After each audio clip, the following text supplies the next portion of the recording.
మరొకసారి ఈ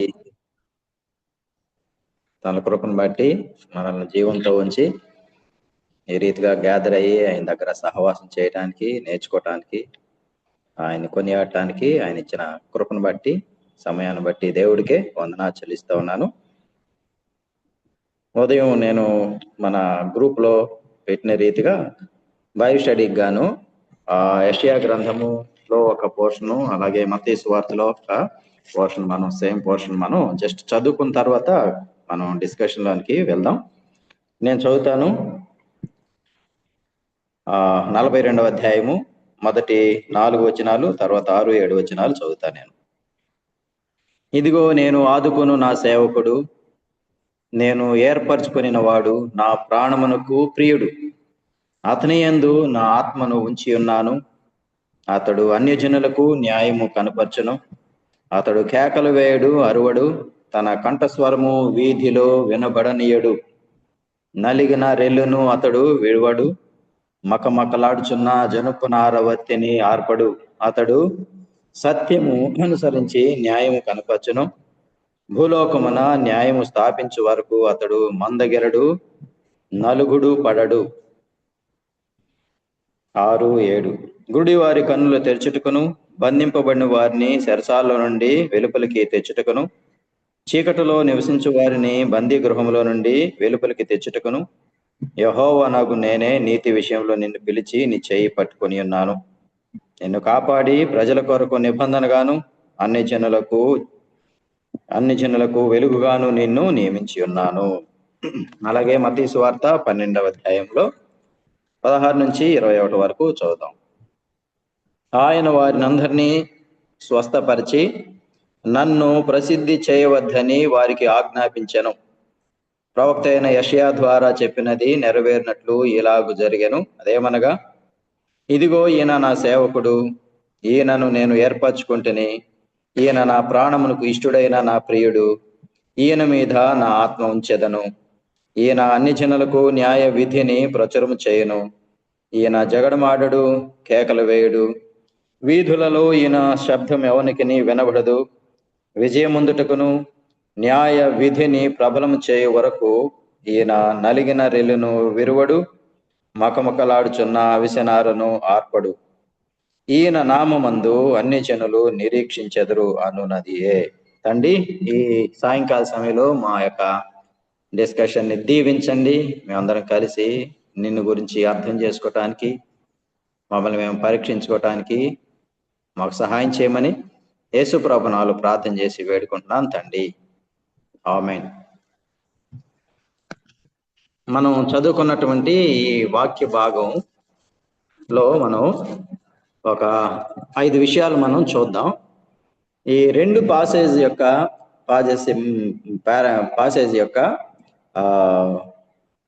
కాంటెక్స్ట్ ఏంటి, నేపథ్యము లేదా సందర్భం ఏంటి అనేది మనం చూద్దాం. ఎందుకు, ఏ సందర్భంలో తండ్రి అయిన దేవుడు ఈ సేవకుణ్ణి ఇంట్రడ్యూస్ చేస్తున్నాడు అన్నది నేపథ్యం చూద్దాం. తర్వాత ఆ సేవకుని యొక్క క్యారెక్టర్ ఏంటి, లేదా ఆ సేవకుని గురించి దేవుడు ఇస్తున్నటువంటి సాక్ష్యం, తనతో ఉన్నటువంటి రిలేషన్ గురించి దేవుడు ఇస్తున్నటువంటి సాక్ష్యం ఏంటి అనేది రెండోది చూద్దాం. మొదటిదేమో కాంటెక్స్ట్ చూద్దాం. తర్వాత దేవుడితో తనకున్నటువంటి రిలేషన్ లేదా క్లోజ్నెస్, ఆయన ఇస్తున్నటువంటి సాక్ష్యాన్ని గురించి రెండోది చూద్దాం. తర్వాత ఆ సేవకుడుకున్నటువంటి క్యారెక్టర్ లేదా యాట్రిబ్యూట్స్ ఏంటి అనేది చూద్దాం. తర్వాత ఆ సేవకుని యొక్క మిషన్ లేదా డ్యూటీ ఏంటో అనేది మనం చూద్దాం. దాని తర్వాత ఆ సేవకుని ద్వారా సర్వలోకానికి మరియు నిబంధన జనులకు ఉన్నటువంటి హోప్ ఏంటో అనేది చూచి, తర్వాత మనం కొన్ని విషయాలు అందులో లెసన్స్ మనం నేర్చుకున్నాం. మొదటగా ఈ పాసేజ్ యొక్క నేపథ్యం కానీ యెషయా గ్రంథంలో చూస్తే, మరియు దాన్ని మత్తయి సువార్తలో యేసు ప్రభు గుర్తు చేయటంలో నేపథ్యం మనం కానీ గమనించినట్లయితే ఇంచుమించుగా పార్లర్గానే ఉంటాయి. యెషయా గ్రంథంలో దేవుడు హఠాత్తుగా బిహోల్డ్ అనని, ఇదిగో నేను ఆదుకును నా సేవకుడు అని ఈ సేవకుడిని గురించి బిహోల్డ్ అంటే పాయింటింగ్ హిమ్, ఆయన్ని పాయింట్ చేస్తూ ఆయన వైపు చూడండి అన్నట్టుగా ఆయన ఇంట్రడ్యూస్ చేస్తున్నట్టు మనం చూస్తాం. యోహాను బాప్తిస్మిచ్చి యోహాను కూడా యేసు ప్రభుని గురించి ఇదిగో లోక పాపమును మోసుకుని దేవుని గొర్రెపిల్లని శిష్యులకి తన వైపు ఉన్నటువంటి వారిని మరి అక్కడ ఉన్నటువంటి వారిని జీసస్ క్రైస్ట్ వైపు పాయింట్ చేశాడు. ఆయన వైపు చూపించిన రీతిగా ఇలాగూ ఇంట్రడ్యూస్ చేస్తా ఉన్నాడు ఫాదర్ కూడా ఇక్కడ. ఎందుకు ఇలాగూ చేశాడు అనేది మనం కానీ ఆలోచిస్తా వస్తే, దగ్గరగా ఉన్న లేదా నియర్గా ఉన్నటువంటి సందర్భం మనం కానీ చూస్తే, యెషయా రాస్తున్నటువంటి ఈ సందర్భంలో రాజులు చాలా ప్రజల్ని చెడిపేసి ఉన్నట్టు మనం చూస్తాం. ఇశ్రాయేల్ యొక్క జనాంగము మరియు యోధా జనాంగము రెండు కూడా, మరియు ప్రపంచంలో ఉన్నటువంటి జనాంగం కూడా మొదటి 39 వచనాలు లేదా 40 అధ్యాయాలు మనం చూసినట్లయితే ఆ దేశాల్ని, ఇశ్రాయేల్ దేశాన్ని మరియు యోధా దేశాన్ని, ప్రపంచంలో అనేక దేశాల్ని దేవుడు ప్రవక్త ద్వారా రెబ్యూక్ చేస్తున్నట్టు మనం చూస్తూ వస్తాం. అంటే దేవుడు ఏర్పాటు చేసుకున్నటువంటి ఇశ్రాయేల్ జనాంగం మరియు యోధా జనాంగం, సర్వలోకంలో ఉన్నటువంటి జనాంగం అంతా కూడా పాడై ఉంది, సప్రెస్ అయి ఉంది. దానికి ముఖ్య కారణాలు ఏంటంటే, వారి మధ్య ఉన్నటువంటి, వారిని ఏలుతున్నటువంటి పరిపాలకులు లేదా నాయకులు ఆ ప్రజల్ని చాలా అణసివేసినట్టు మనం చూస్తాం. వాళ్ళని చాలా దీన స్థితికి తీసుకువెళ్ళినట్టు మనం గమనిస్తూ వస్తాం. సపోజ్ ఇజ్రాయెల్ గురించే మనం చూస్తే, ఇజ్రాయెల్ జనాంగాన్ని ఏలినటువంటి లీడర్లందరూ కూడా, మరియు కాపర్లందరూ కూడా, ప్రీస్టులందరూ కూడా, తర్వాత న్యాయాధిపతులు కానీ రాజులు కానీ వీళ్ళందరిని గమనించినట్లయితే ఇశ్రాయేలీల్ని మంచి పాలన వాళ్ళు ఏదో కొంతమంది ఇచ్చారు. మోస్ట్లీ డీఫాల్ట్స్ ఉన్నట్టు మనం చూస్తూ వస్తాం. కొంతమంది మాత్రం కొంచెం మంచిగా, దావీదు లాంటి వారు, ఉజ్జియా, యోతాము, అలాగే హిజ్కియా లాంటి వారు కొంతమంది మంచిగా పాలించారు. న్యాయాధిపతుల్లో కూడా కొంతమంది మాత్రమే కొంచెం దేవుడు అనుకున్న కొంచెం రీచ్ అయినటువంటి పరిస్థితుల్లో మనం చూస్తూ వస్తాం. నాయకులందరూ కూడా దేవుడు ఏర్పాటు చేసుకున్న వాళ్ళందరూ జనుల్ని చాలా తప్పుదోవన పట్టించారు. వాళ్ళని చాలా అణచివేసినట్టు, అన్యాయంతో నింపబడినట్టు. ఆ రాజులు, ఆ నాయకులు గొప్పవారుగా ఉండేరు, వాళ్ళు ఉన్నత స్థితిలో ఉండేరు. ప్రజలు మాత్రం చాలా దీన స్థితికి వారి స్వార్థాన్ని బట్టి తీసుకువెళ్ళినట్టు మనం చూస్తూ వస్తాం. ఇజ్రాయేలే కాకుండా కొంచెం బ్రాడ్ వ్యూలో చూస్తే, పాపం ఎంటర్ అయినప్పటి నుంచి కూడా ప్రపంచంలో ఉన్నటువంటి మనుషులందరూ లీడర్స్ చేత త్రొక్కబడ్డారు. నిమ్రోదు కాలం నుంచి గమనించినా కూడా, ఈజిప్ట్ చూసినా, బాబిలోనియా చూసినా, అషూర్ చూసినా, తర్వాత గ్రీక్, ఈ ప్రాంతాలన్నీ చూసినా కూడా లీడర్లు ఆయా ప్రాంతాల్లో లోకల్గా ఉన్నారు. తర్వాత నేషనల్ వైడ్గా ఉన్నటువంటి లీడర్లు అందరూ ప్రజలు వారి ద్వారా త్రొక్కబడ్డారు. లీడర్లు బాగున్నారు, లీడర్లు దోచుకున్నారు, లీడర్లు పైన ఉన్నారు, సుఖంగా జీవించారు. కానీ ప్రజలు చాలా కష్టాలు అనుభవించినట్టు మనం చూస్తాం ప్రపంచ హిస్టరీలో. అదే ప్యాటర్న్ దేవుడు ఏర్పాటు చేసుకున్నటువంటి నిబంధన దేశంలో కూడా జరుగుతూ వచ్చింది. నీరర్గా ఉన్నదేమో తన దేశంలో జరిగినటువంటి సందర్భం, బ్రాడర్ వేగాన్ని చూస్తే ప్రపంచంలో జరిగేటువంటి పూర్వం జరిగింది, తర్వాత ఇప్పుడు జరుగుతుంది కూడా అదే మనం గమనిస్తూ వస్తాం. ఇట్లా ప్రపంచంలో ఉన్నటువంటి జనులందరూ లీడర్ల చేత లేదా నాయకుల చేత దేవుడు ఆయా ప్రాంతాల్లో, ఆయా కాలాల్లో, ఆయా పొలిమేరల్లో ఆయన నిశ్చయించినటువంటి లీడర్లందరూ చాలా అన్యాయంగా దోచుకొని ప్రజల్ని అణచివేస్తున్నటువంటి సందర్భంలో, వారికి న్యాయం దొరకనటువంటి సందర్భంలో, ప్రజలు దీనులైపోయినటువంటి సందర్భంలో, క్రష్ అయిపోయినటువంటి సందర్భంలో దేవుడు ఏర్పాటు చేసుకున్నటువంటి కొంతమంది మంచిగా చేశారు. అది కూడా దేవుడు అనుకున్నటువంటి మార్కులోకి రాలేదు. దావీదు లాంటి వాళ్ళు కొంతమంది. అయితే వీళ్ళందరిని గమనిస్తే ఏ లీడర్ కూడా ప్రజల క్షేమం కోసం కొంతమంది చేశారు, చాలా మంది మాత్రం నష్టమే చేశారు. ప్రపంచం చూసింది ఈ లీడర్ని, త్రొక్కి వేసినటువంటి లీడర్ని, దౌర్జన్యం చేసినటువంటి లీడర్ని, వాళ్ళ విధిని, న్యాయాన్ని మరిచి, నీతిని మరిచి పాలించినటువంటి, దోచుకున్నటువంటి లీడర్ని ప్రపంచం చూసింది. మరియు దేవుని నిబంధన దేశం కూడా చూచింది. ఇట్లాంటి సందర్భంలో అణచివేయబడినటువంటి ప్రజలందరూ ఎదురు చూస్తూ ఉండేవాళ్ళు. దేనికోసం? ఈ సప్రెస్ చేసినటువంటి లీడర్స్ నుంచి, ఈ భార్య నుంచి, ఈ పేదరికం నుంచి, ఈ స్థితి నుంచి మమ్మల్ని ఎవరో ఒకరు విడిపిస్తే బాగుండని క్రొత్త లీడర్ల కోసం ఎదురు చూస్తూ కనిపెడుతూ ఉన్నటువంటి సందర్భం. సపోజ్ ఒక ఎగ్జాంపుల్ మనం చూస్తే, ఇప్పుడు ఢిల్లీలో జరుగుతున్నటువంటి కాక్రోచ్ పార్టీ గురించి ఈరోజు మనం వింటా ఉన్నాం కదా. చాలా కాలం నుంచి కాంగ్రెస్ ప్రభుత్వం చాలా మేలు చేసింది, తర్వాత ఒక్కసారిగా పడిపోయింది. అక్కడ నుంచి ఇంకా లేయలేకపోతా ఉంది. మరలా కాంగ్రెస్ని తీసుకొచ్చుకోవాలని భారతదేశం చాలా ప్రయత్నాలు చేస్తున్నా కూడా కుదరటం లేదు. ఇప్పుడు ఒక కంక్లూజన్కి వచ్చారు భారతదేశంలో. మరలా కాంగ్రెస్ తిరిగి వచ్చే అవకాశం లేనట్టుంది అని అనుకున్నారు. ఇంకో సైడ్ ఏమో ప్రస్తుతం వెళ్తున్నటువంటి ప్రభుత్వం భారతదేశంలో ఉన్న ప్రజల్ని అట్లా ఇట్లా ఇబ్బంది పెట్టడం లేదు, అన్ని ఏరియాలని, అన్ని వ్యవస్థల్ని పాడు చేస్తున్న పరిస్థితుల్లో కృతదానాన్ని చూస్తూ కాక్రోచ్ పార్టీ ఒక్కడు అలాగూ ఏమంటారు, సోషల్ మీడియాలో పెట్టిన వెంటనే కోట్ల మంది రెస్పాండ్ అయిపోయారు. అంటే దేవుడు ముందు కాలంలో ఇచ్చినటువంటి ప్రభుత్వాలు, లీడర్లు ప్రజల్ని త్రొక్కేసినప్పుడు ప్రజలు ఆటోమేటిక్గా ఎవరన్నా వచ్చి మమ్మల్ని ఉద్ధరిస్తే బాగుంటుంది అనుకుంటారు. సో ఇప్పుడు భారతదేశంలో కూడా అంతే, అన్ని దేశాల్లో కూడా అంతే. ఈవెన్ తమిళనాడు కూడా చాలా కాలం నుంచి డిఎంకే పార్టీలన్నీ వస్తున్నప్పుడు టీవీకే వచ్చింది, వెంటనే తిరిగిపోయారు ప్రజలు. అంటే ప్రజలకి వాళ్ళకు ముందున్నటువంటి పరిపాలకులు చేసిన అన్యాయాన్ని, పెట్టిన ఇబ్బందిని తట్టుకోవటానికి క్రొత్త వారిని ఎదురు చూసేటువంటి స్వభావం ఉంది. అలాంటి సందర్భంలోనే బైబిల్లో ఇప్పుడు మనం చూసినట్టు ఆది కాలం నుంచి ప్రజలందరూ, ప్రపంచం అంతా కూడా, దేవుని జనులు కూడా అలాగూ సర్ప్రైజ్ అయిపోతున్నటువంటి సందర్భంలో దేవుడు హఠాత్తుగా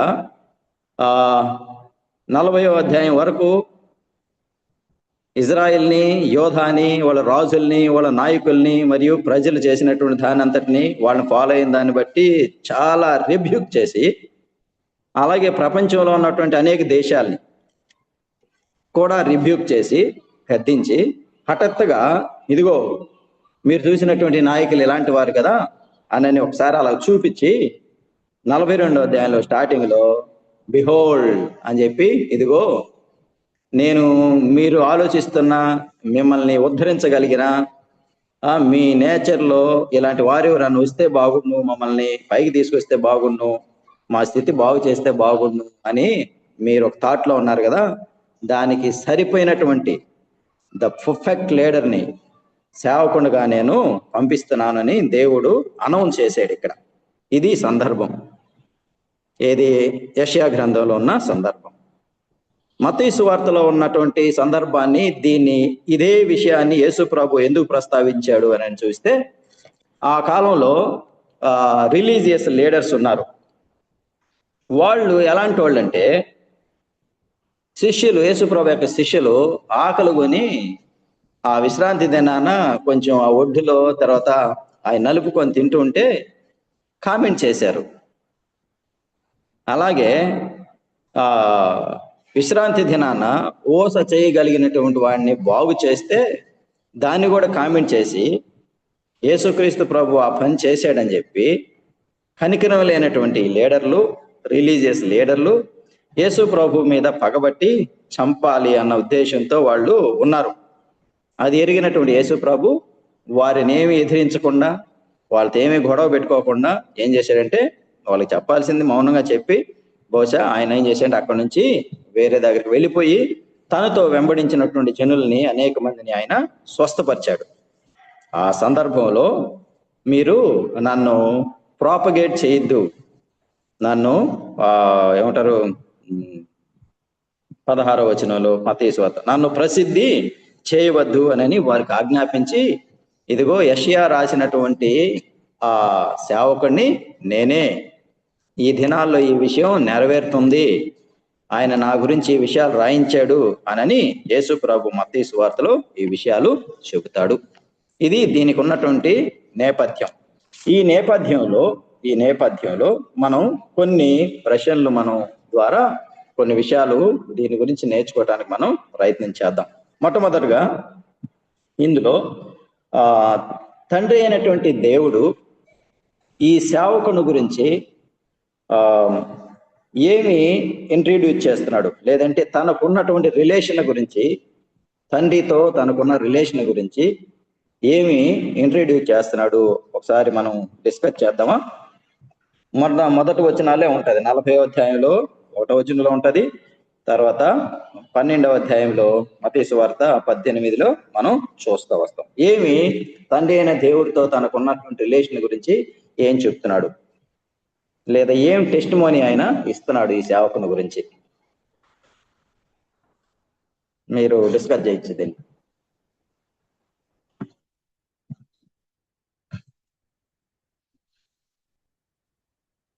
నా ప్రాణమునకు ప్రియుడు అంటే వెరీ డియర్ అని చెప్తున్నాడండి. ఇంకా నా సేవకుడు అని కూడా అంటున్నాడు. ఫస్ట్ సేవకుడు అంటున్నాడు, రెండు భాగాల్లో కూడా ఏర్పరచుకొని వాడు అంటున్నాడు, చోజన్ పర్సన్, ఏర్పరచుకునేవాడు. అన్న 2వ వచనంలో he will not shout or raise his voice in public. Okay, అంటే దేవుడితో తనకున్న రిలేషన్ ఉంది. తర్వాత మనం క్యారెక్టర్స్కి వెళ్దాం, అట్రిబ్యూట్స్కి వెళ్దాం. 42 మొదటి వచనంలోను మరియు 18వ వచనంలో చూస్తే మనకు క్లియర్గా తనతో ఉన్న రిలేషన్ గురించి టెస్టిఫై చేస్తాడు ఈ యొక్క లీడర్ గురించి, సేవకుని గురించి తండ్రి. ఆ వచనాల్లోనే చూడండి.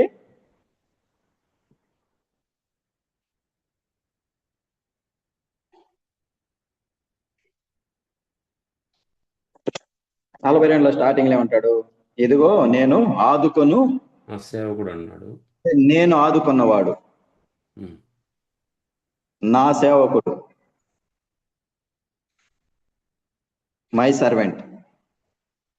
తర్వాత నేను స్ట్రెంథన్ చేసిన వాడు, నేను అపాయింట్ చేసినటువంటి వాడు, నా ప్రాణానికి ప్రియుడు, నా ఆత్మను కలిగిన వాడు. ఈ విషయాలు ఈ సేవకుని గురించి తండ్రి అయిన దేవుడు టెస్టిఫై చేస్తున్నట్టు మనం చూస్తూ వస్తాం.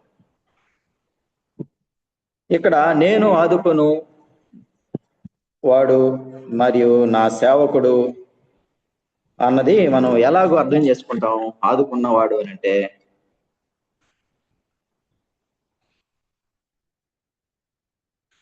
ఇంగ్లీష్లో అప్హోల్డ్ అని ఉంది, నేను బలపరిచిన వాడు, స్ట్రెంథన్ చేసిన వాడు అని ఉంటుంది. ఎలా అర్థం చేసుకుంటాం దీన్ని? ప్రజెంట్ మనం చూసినటువంటి నేపథ్యాన్ని కాంట్రాస్ట్ చేస్తూ ఎలా అర్థం చేసుకోవచ్చు దీన్ని మనం?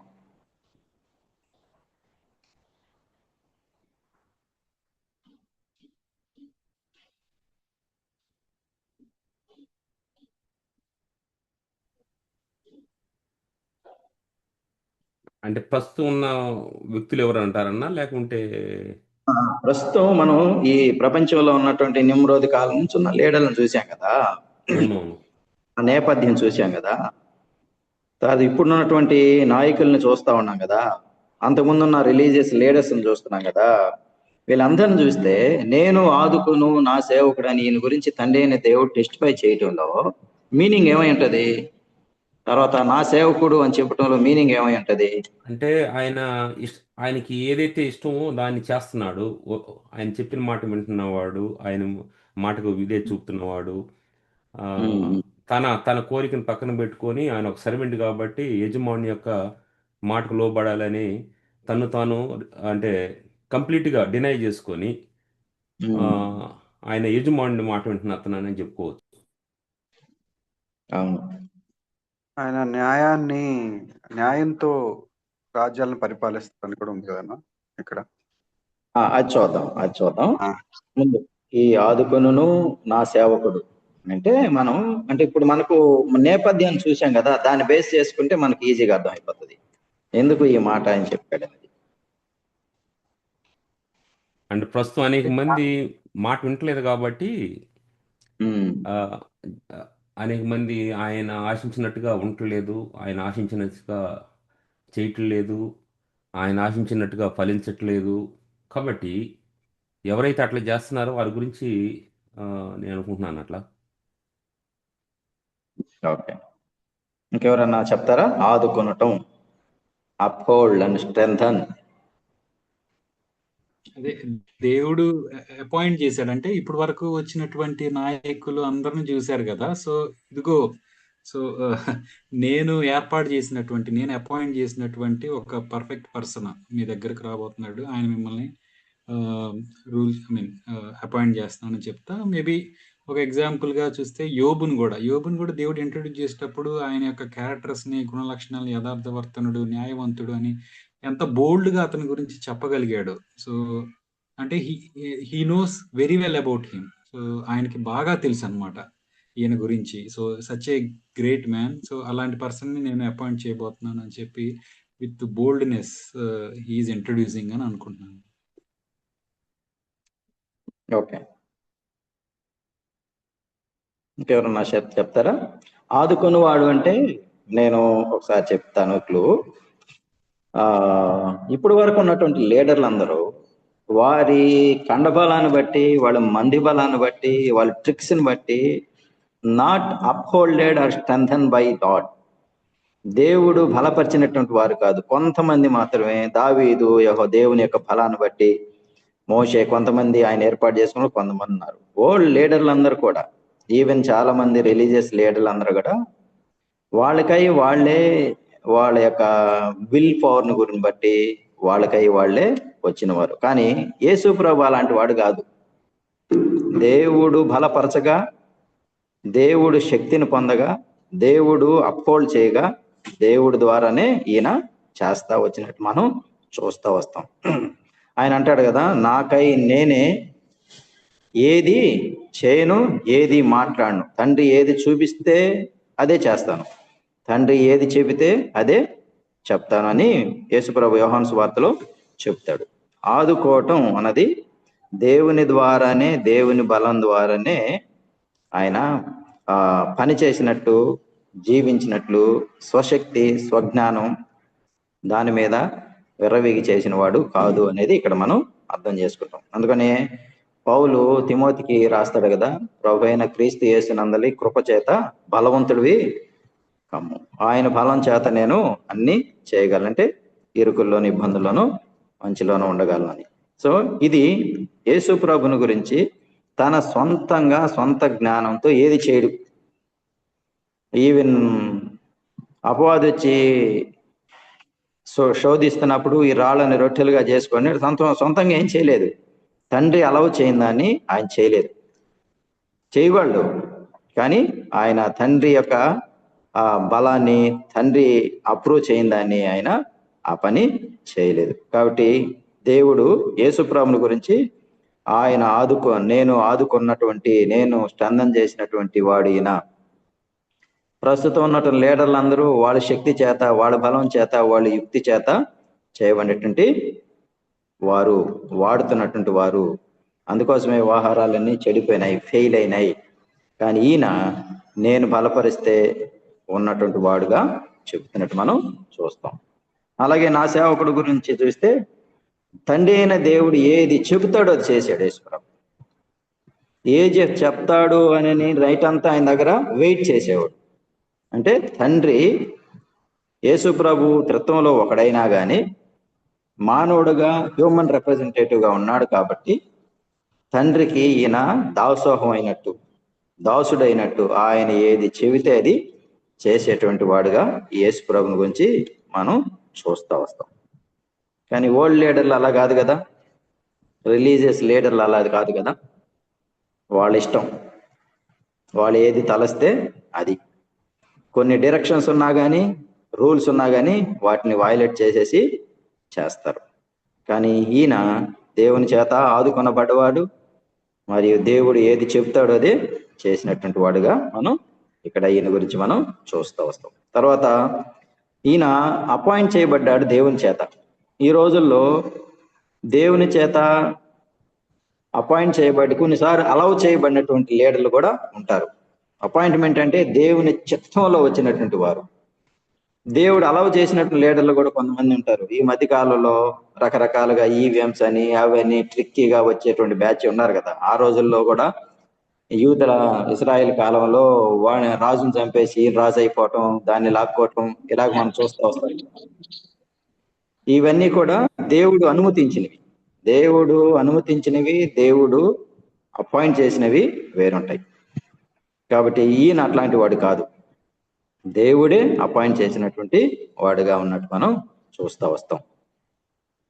తర్వాత దేవుని చేత బలపరచబడుతూ దేవుడు ఏదైతే చెప్పాడో అది చేస్తాడు. తర్వాత నా చేతే ఆయన అపాయింట్ చేయబడిన వాడు, తండ్రి అయిన దేవుడికి ప్రియమైన వాడుగా ఉన్నట్టు మనం చూస్తూ వస్తాం. ఇదే విషయాన్ని క్రొత్త నిబంధనలో ఒక సందర్భంలో తండ్రి అయిన దేవుడు టెస్టిఫై చేస్తాడు. అక్కడ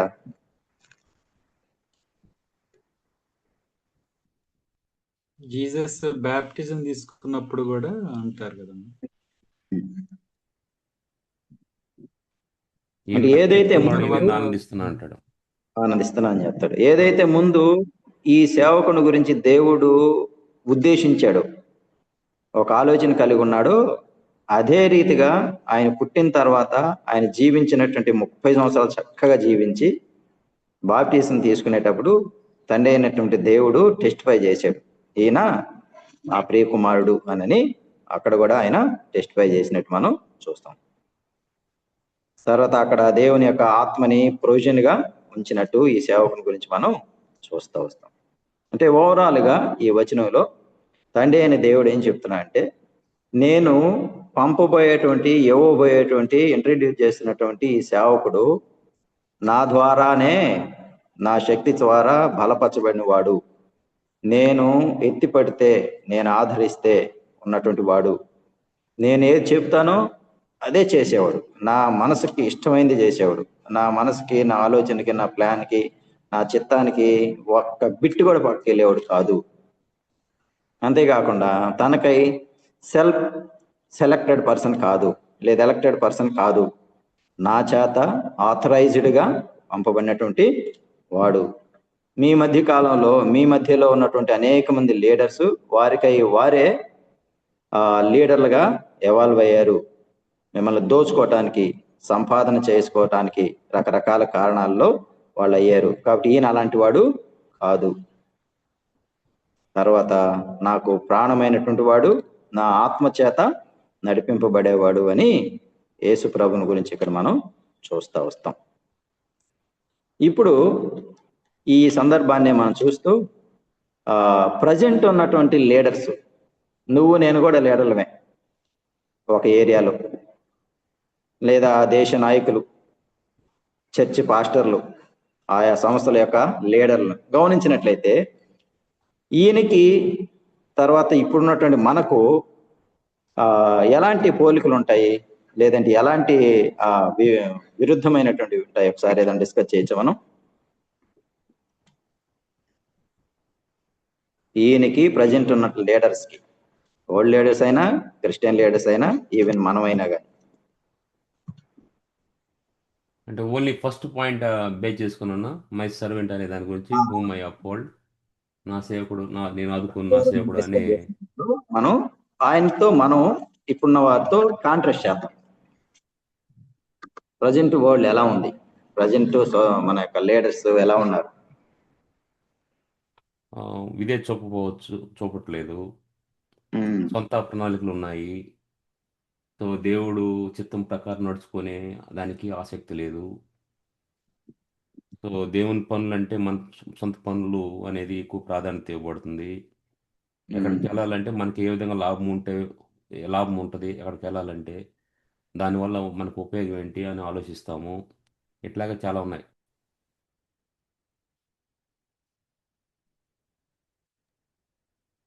అంటే పోలికని చూస్తే ఇప్పుడున్నటువంటి లీడర్స్ గా మనం కూడా సేవకులని పిలుస్తారు. తర్వాత దేవుని చేత ఏర్పరచబడిన వారు అయి ఉండొచ్చు. కానీ జీసస్ క్రైస్ట్ కి మనకి కాంట్రాస్ట్ కనుక చూసినట్లయితే, సో మనుషుల యొక్క మెప్పు కోసం చేయటం అనేది, మనిషి యొక్క మహిమ కోసం చేయటం అనేది చాలా ఎక్కువగా ఉంటది. కానీ క్రైస్ట్ ఎప్పుడు కూడా ఆయన మహిమపరచుకోవటం కోసం ఏదీ చేయలేదు. సో ఆయన దేవునికి అందువలన మహిమను తీసుకొచ్చేవాడు ప్రతి దాంట్లో కూడా అనేది ఒక కాంట్రాస్ట్ చూడొచ్చు.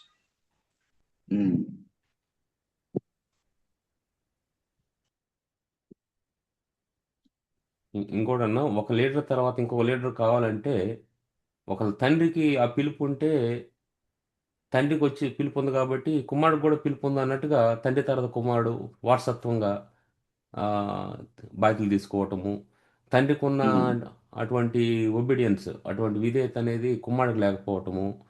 సో తర్వాత అట్లాగా ఉన్నాయి. రైట్. సో ప్రస్తుతం ఉన్నటువంటి లీడర్స్ వాళ్ళ సంఘాన్ని బట్టి కానీ వాళ్ళ కొడుకులు కానీ ఆటోమేటిక్గా వచ్చేస్తున్నారు. ఇప్పుడు ఒక సంఘం ఉంది అనుకోండి, 100 మంది ఉంటారు. 100 మందిలో పాస్టర్ గారు కొడుకున్న అనుకో, 100 మందిని ప్రిపేర్ చేస్తాడు, పాస్టర్ గారు కొడుకుని కూడా ప్రిపేర్ చేస్తాడు. కానీ రేపు ఒక లీడర్గా ఉండబోయేది ఎవరంటే పాస్టర్ గారు కొడుకే ఉంటాడు. సిద్దిపేట ప్రకాష్ గారు సారీ అంటూ, ఒకవేళ నిజంగా దేవుడే ఏర్పాటు చేసింటే that is okay. Most of the people ఏం చేస్తున్నారంటే వాళ్ళే ఎలక్ట్ చేసి వాళ్ళని నియమించేస్తున్నారు. మిగిలిన 100 మందిలో ఏమైపోయినట్టు, వాళ్ళకి ఆ కాలింగ్ ఆ ప్రిపరేషన్ ఏం లేనట్ట. అంటే మోస్ట్లీ వారికై వారే అపాయింట్ చేసుకుంటా ఉంటున్నారు అనేది ఉన్నారు.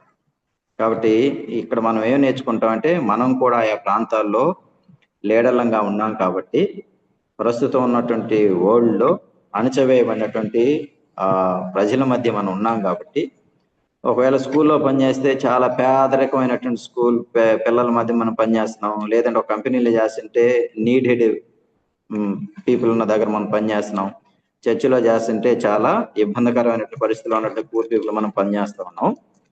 ఇది మనకు ఉన్నటువంటి కాంటెస్ట్. అందులో నిన్ను నన్ను లీడర్గా ఉంచినప్పుడు దేవుని యొక్క బలం చేత మనం ఆయన మీద ఆధారపడి చేయాలి. ఒకటి నేర్చుకుంటాం. తర్వాత ఆయన ఏం చెబుతాడో అనేది కనిపెట్టి ఆయన దగ్గర వెయిట్ చేసి మనం ఆయన ఏం చెప్తాడో దానికి విధేయులై చేయాలి అనేది మనం నేర్చుకుంటాం.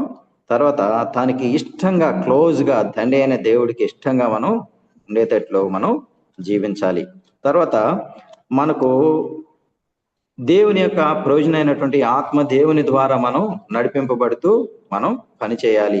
అది స్కూల్ అయినా, కంపెనీ అయినా, ఈవెన్ స్పిరిచువల్ చర్చి అయినా, ఏదైనా కానీ దేవుని ద్వారా, దేవుని శక్తి ద్వారా, దేవుని ఆత్మ ద్వారా మనం నడిపింపబడాలి అనేది ఇక్కడ మనం నేర్చుకుంటా వస్తాం. రైటా? ఇంకేదైనా యాడ్ చేస్తారు ఇక్కడ ఎవరన్నా?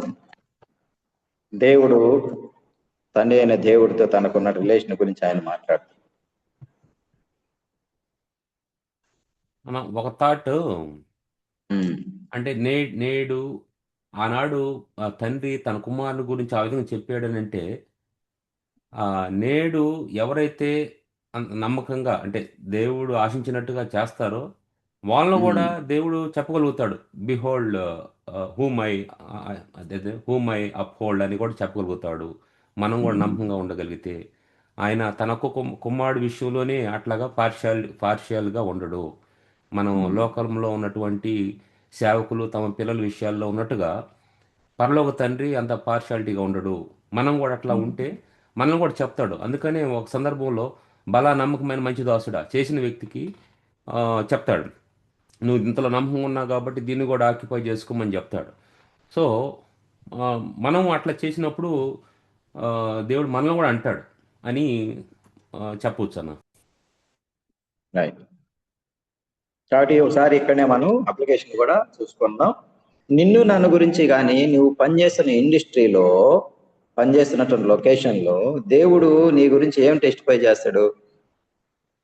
ఆయన బలం ద్వారా పనిచేస్తున్నాడు, ఆయన ఆత్మ ద్వారా పనిచేస్తున్నాడు, నేను అపాయింట్ చేసినటువంటి వ్యక్తి, తర్వాత నేను ఏది చెప్తాడో అది చేస్తాడు అని నీ గురించి చెప్పగలడా లేదా ఒకసారి మనం పరిశీలించుకోవాలి. ఈ మధ్యకాలం ఒక మీటింగ్ జరిగితే ఓ పాస్టర్ గారి గురించి నేను ఆయన స్పీకర్ అయితే ఆ బ్రదర్ పేరు రాసి బ్రదర్ అని పెట్టాము. బ్రదరు ఈయన స్పీకర్ గా ఉంటాడు.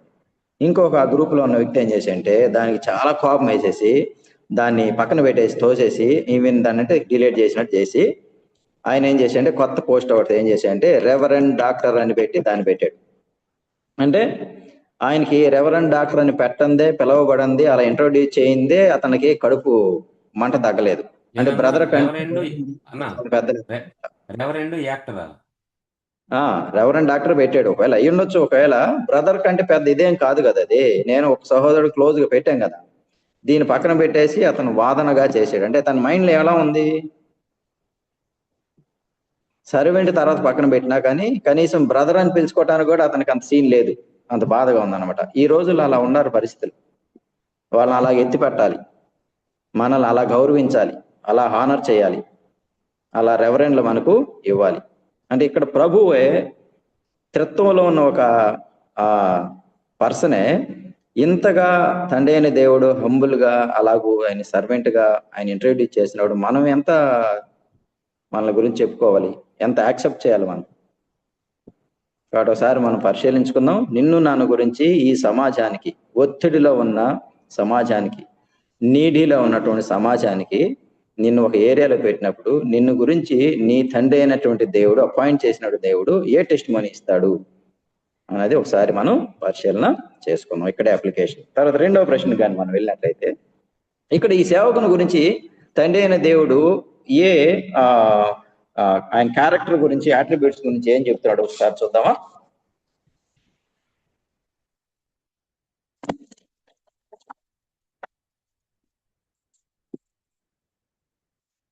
ఆయనతో ఉన్న రిలేషన్ గురించి ఆయన టెస్ట్ మోన్ ఇచ్చాడు. ఆయన క్యారెక్టర్ గురించి లేదా ఆయన అట్రిబ్యూట్స్ గురించి ఏం చెప్తాడు? 2వ వచనంలో 42వ అధ్యాయంలో 2వ వచనంలో చూడండి, ఈ 3వ వచనం ఉంటుంది.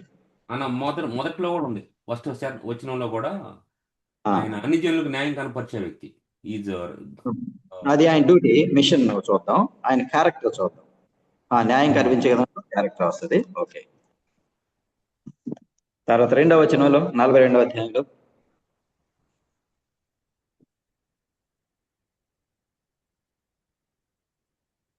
ఏం చెప్తాడు చూడండి. 2-3 అధ్యాయ వచనాల్లో యెషయా 42:2-3. He will not cry aloud. అతడు కేకలు వేయడు, కేకలు వేయడు, అరువడు, తర్వాత తన కంఠస్వరము వీధిలో వినబడనీయడు, నల్లిగని రెల్లును అతడు విరువడు, మక్కమక్కలాడుచున్న జనపనార్ని ఒత్తిని ఆర్పడు, అతడు సత్యం అనుసరించి న్యాయము కనపరచను. అలాగే మత్తయి సువార్తలో కూడా అదే ఉంటుంది చూడండి. 19లో 2వ భాగంలో ఈయన జగడమాడడు, కేకలు వేయుడు, వీధులలో ఈయన యొక్క శబ్దం ఎవనికి వినబడదు, ఈయన నలిగిన రెల్లును విరువడు, మక్కమక్కలాడుచున్న అవిసినారను ఆర్పడు. ఇది ఆయన యొక్క గుణాల గురించి, ఆయన క్యారెక్టర్ గురించి తండ్రి అయిన దేవుడు ఈ సమాజానికి తెలియజేస్తున్నాడు. ఇక్కడ మనం నలిగిపోయినటువంటి ప్రజలు లేదా ఆరిపోబోతున్నటువంటి ప్రజలు, వీళ్ళ గురించి మనం ఆలోచిస్తా వస్తే మనం బ్యాక్గ్రౌండ్ చూసాం కదా. మొట్టమొదటి కాలం నుంచి కూడా అణగారినటువంటి ప్రజల్ని వీళ్ళు ఎలా చేశారు, ఎలా ట్రీట్ చేశారు? మిగిలినటువంటి నాయకులు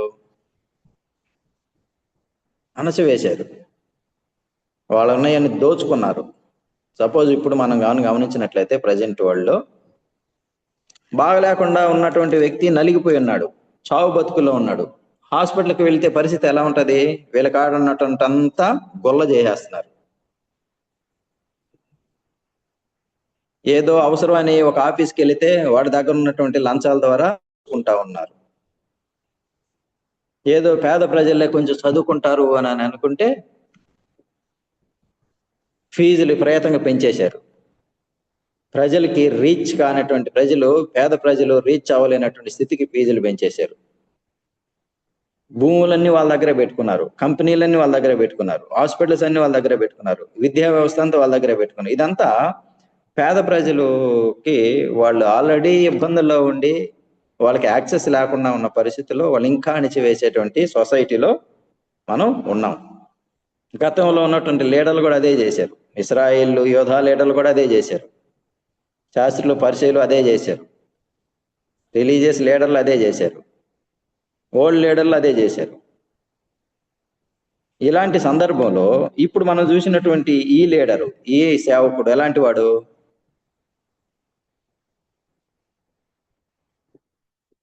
చెప్పండి.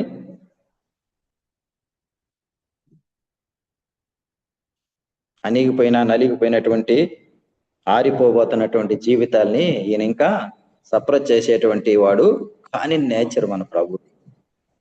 బెస్ట్ ఎగ్జాంపుల్ ఏంటంటే పాపం విచారం చేస్తున్నటువంటి ఆ స్త్రీని పట్టుకొచ్చినప్పుడు యేసు ప్రభు చూపించినటువంటి కనికరం, వాళ్ళందరూ రాళ్ళు ఎత్తుకొని ఆమెని చాలా అవమానిస్తూ తీసుకొస్తే యేసు ప్రభు చూపించినటువంటి ఆ నేచర్ చూసండి.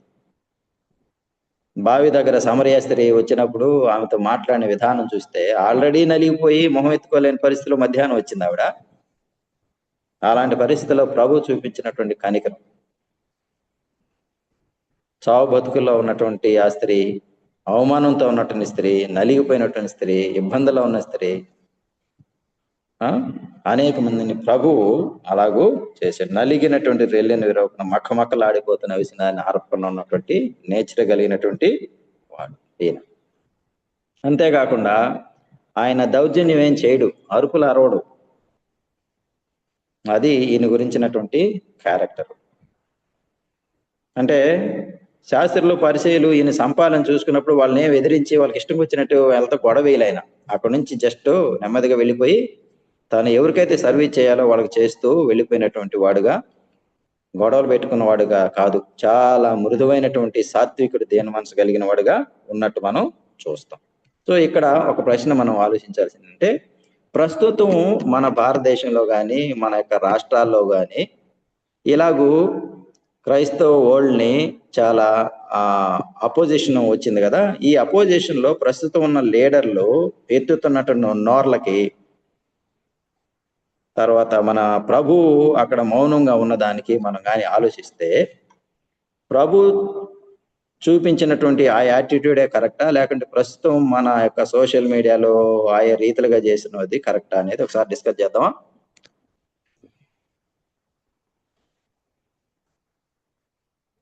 ఎవరైనా? గుడ్ ఈవినింగ్ అండి. Good evening. ఈ మధ్య కాలంలో నేను ఈ ప్రవీణ్ పగడాల మరణ అనంతరము కొంతమంది పాస్టర్స్ కాన్ఫరెన్స్ లో మాట్లాడినప్పుడు నేను ఇదే ప్రస్తావన తీసుకొచ్చానన్నా.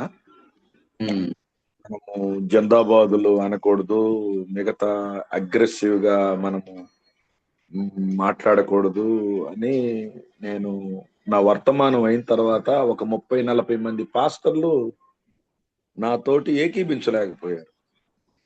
అంటే ప్రభు ప్రేమను మనం పంచుదాం, ప్రమాదాల నుండి దేవుడు తప్పించకపోతే మనం తల వంచుదాము, దేవుడు ఏ విధంగా మనుషుల మధ్యలో బిహేవ్ చేశాడు అలా చేద్దాం, మనం చేసే కొన్ని పనులు మంచివి కాదు, అవి స్క్రిప్చరల్ గా కూడా సరైనవి కాదని మాట్లాడాను. అస్సలు ఒప్పుకోవట్లేదు వాళ్ళు. అంటే అర్థం అంటారు వాళ్ళు. అర్థము దెబ్బకి దెబ్బకి మనం అలాగే మౌనంగా ఉంటే ఇంకొకటి వచ్చి కొడతాడు, బ్రదర్ అప్పుడేం చేస్తావు, నిన్నేదంతారు, ఏం చేస్తావు అంటున్నారు. అంటే మీరు చెప్పే చెప్పేది ప్రస్తుతం వరల్డ్ ఇలాగే ఉంది. ఇప్పుడు నీ వ్యూ కానీ మన డిస్కషన్ లో ఇప్పుడు ప్రభువుదే మనకు ఫైనలా, ఇప్పుడు ప్రజెంట్ వీళ్ళు ఫాలో అవుతుందో మనకు ఫైనలా, ఏది కరెక్ట్ అనుకుందాం డిస్కస్ చెప్పు. ప్రభు చెప్పిన పని, ప్రభు చూపించిన మాట. మొదటి పేతురు రాసిన పత్రిక 2వ అధ్యాయము 20 నుండి 21 వరకు మనం చదువుతున్నప్పుడు అక్కడ చాలా మంచి మాటలు ఉంటాయన్న. నా దగ్గర బైబిల్ లేదన్నా, నేను బయట ఉన్నాను.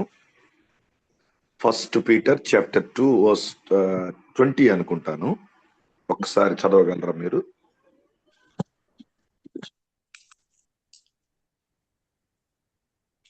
చదువుతాన్నా, మేబీ 19th నుంచి చదువుదాం. ఎవడైనను అన్యాయముగా శ్రమ పొందుతూ దేవుని గూర్చిన మనస్సాక్షి కలిగి దుఃఖం సహించినట్లా అది హితమగును. తప్పిదమునకై దెబ్బలు తినినప్పుడు మీరు సహించినడల మీకేమి గనము? మేలు చేసి బాధపడినప్పుడు మీరు సహించినడల అది దేవునికి హితమగును. ఇందుకు మీరు పిలువబడితిరి. క్రీస్తు కూడా మీ కొరకు బాధపడి మీరు తన అడుగుజాడల యందు నడుచుకున్నట్లు మీకు మాదిరి ఉంచిపోయిను. ఆయన పాపం చేయలేదు, ఆయన నోటను ఏ కపటమును లేదు. ఆయన దూషింపబడి బదులు దూషింపలేదు. ఆయన శ్రమ పెట్టబడి బెదిరింపక న్యాయముగా తీర్పు తీర్చు దేవునికి తన్ను తాను అప్పగించుకున్నాడు. Thank you brother. అదే విషయాన్ని 5:6 కూడా చెప్తాడు కదా. అవునన్నా. అదే విషయాన్ని 5:6 కూడా చెప్తాడు. ఇప్పుడు మిగిలిన వాళ్ళు చెప్పండి. నేను రజని చెప్పేదానికే సపోర్ట్ చేస్తాను. అదే కరెక్ట్ అంటా నేను. అనే ఇంకో విషయం, ఆ, అదే కరెక్ట్. ఎందుకంటే దేవుడు ఎక్కడ కూడా మీకు లోకంలో శ్రమలను అని చెప్పలేదు. చాలా చోట్ల, చాలా వచనాల్లో దేవుడు ఆ, నా వలన మీకు ఈ విధంగా శ్రమలు ఉంటాయి, ఈ విధంగా మిమ్మల్ని ఈడుస్తారు, మిమ్మల్ని ఇట్లా కొడతారు, ఈ విధంగా ఉంటాయని చాలా చోట్ల చెప్పున్నాడు ఆయన. కాబట్టి ఒకవేళ మనం ఏదో రోషానికి పోయి లేకుంటే ఏదో అగ్రెషన్తో పోయి అటు చేయాలనుకుంటే మనం ఏం చేస్తున్నామంటే, ప్రభువా నీకు చేత కాదు, నువ్వు అటు కూర్చొని మేము చూస్తాము అని దేవునికి మనము డైరెక్ట్గా చెప్పేస్తున్నాం. బై యాక్షన్ ద్వారా. నోటితో చెప్పకపోవచ్చు కానీ యాక్షన్ ద్వారా. దేవుడు ఏమంటా అంటే, శక్తితో కాదు బలంతో కాదు నా ఆత్మ ద్వారా కార్యం చేస్తాను అంటాడు. కాబట్టి ఆత్మతో కార్యం చేయాలనుకున్న వాళ్ళు ఆత్మ కార్యాల మీద ఆధారపడతారు, ప్రభు మీద ఆధారపడతారు.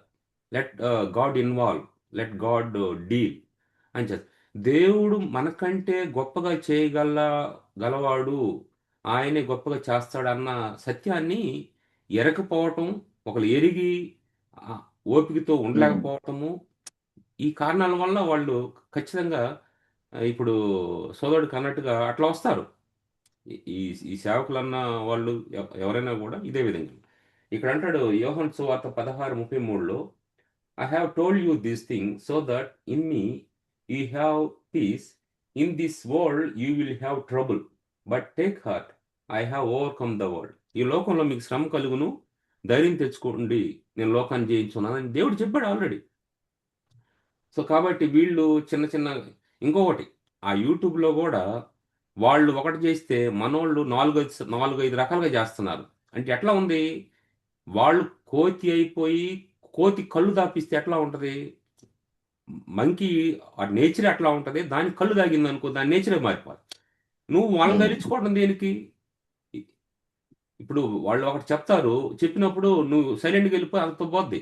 నువ్వు అట్లా కాదు, మీరు 4 తిన్నారు అని అనేసరికి వాళ్ళు ఏం చేస్తున్నారు, ఇంకా అనవసరంగా వాళ్ళు అర్థం చేసుకోలేనటువంటి మనసుతో ఎక్కడెక్కడో ఓల్డ్ టెస్ట్మెంట్ తీసుకొచ్చి ఇయని తీసుకొచ్చేసి వాళ్ళకి తెలియదు వాట్ ఈజ్ ఓల్డ్ టెస్ట్మెంట్, వాడి న్యూ టెస్ట్మెంట్ ఏంది, అయ్యే తీసుకొచ్చేసి వాళ్ళు దాన్ని హైలైట్ చేసి ఇక యూట్యూబుల్లో అటేసి ఇటేసి ఇట్లాగా చాలాసార్లు మన క్రిస్టియన్డమ్ ఇట్లా డిస్టర్బ్ కావడానికి క్రైస్తవులే మొదటి కారణం. అది నేను చెప్తాను.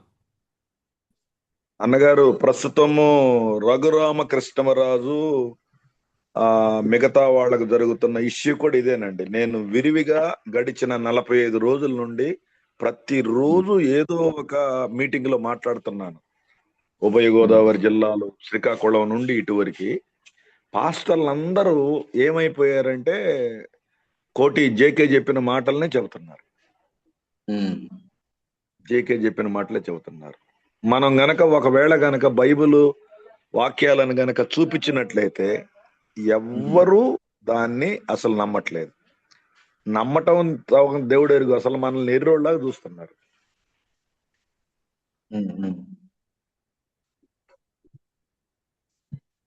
అవును.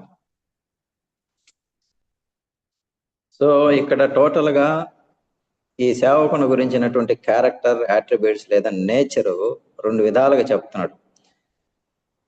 మిమ్మల్ని అపోజ్ చేసే విషయంలో ఈ సేవకుడు ఆ పరిచయుల విషయాల్లో ఆయన అక్కడి నుంచి పక్కకి వెళ్ళిపోయి తను చేయాల్సిన పని పేదోళ్ళకి స్వస్థపరచడం పని చేస్తా వచ్చాడు. ఆయన అరవలేదు, జగడమాడలేదు, కేకలు వినబడలేదు, ఆయన ఏం ఎక్స్పోజ్ చేసుకోలేదు. ఇది ఆయన నేచర్, ఆయన క్యారెక్టర్ అనని ప్రభు ఒకటి మాట్లాడుతున్నాడు. రెండవది ఏం మాట్లాడుతున్నాడు అంటే ఆల్రెడీ సప్రెస్ అయిపోయినటువంటి వారి పక్షాన కూడా ఉన్నాడు ఆయన.